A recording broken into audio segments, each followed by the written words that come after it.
Collectively changing global perception. Sarah Carrick reports from Oman in the occupied West Bank. Hafiz Omar, an art activist, remembers the first time he was inspired by political art. It was during the First Intifada in 1987, when Palestinians rose up in mass popular civil disobedience aimed at ending the occupation. International political pressure faced by Israel convinced it to begin peace talks with the Palestinians, which led to the Oslo Accords, a deal to create a two-state solution.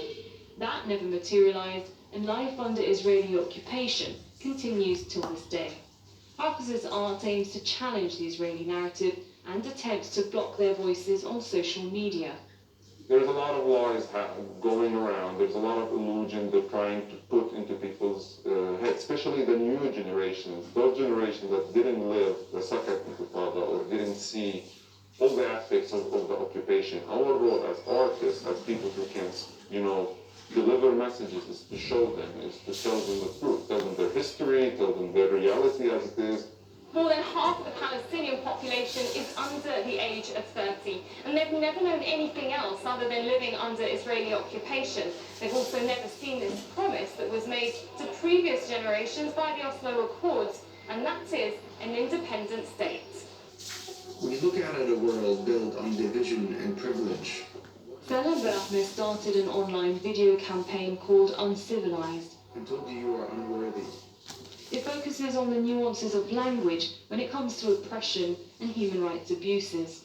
The concept behind Uncivilized is not just about Palestine, but it's a global thing. It's about how there's been double standards and really a racist approach in the way brown and black people have been covered for a very long time. Just look at the way Palestine is covered by Western media.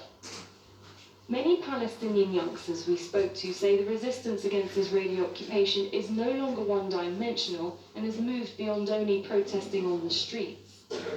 Changing the narrative is not going to liberate Palestine on its own, but it's such an important part because it's about redefining a new reality that moves us beyond Oslo, which really entrenched apartheid and the one-state reality we live under.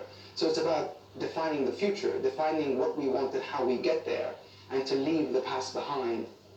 With Palestinian youth increasingly disenfranchised with life under occupation, they're finding their voice in more ways than one, and to challenge those in power, who step, they say, in holding Israel accountable.